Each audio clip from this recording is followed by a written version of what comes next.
مه کوه دا د شرم خبر بیا دې راسي. هر وخت دغه خبر شرم ده د مسلمان سره چې نارې وایي ته ودرېدی بیا راسي.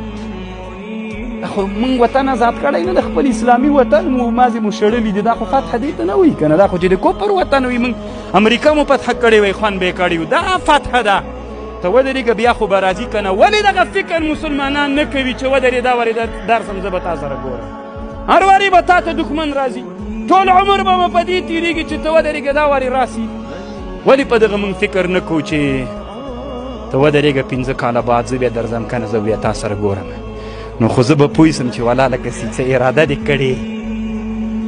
خو که داسې مړ فکر وي بیا خو زه فکر نه کوم چې اراده وسي.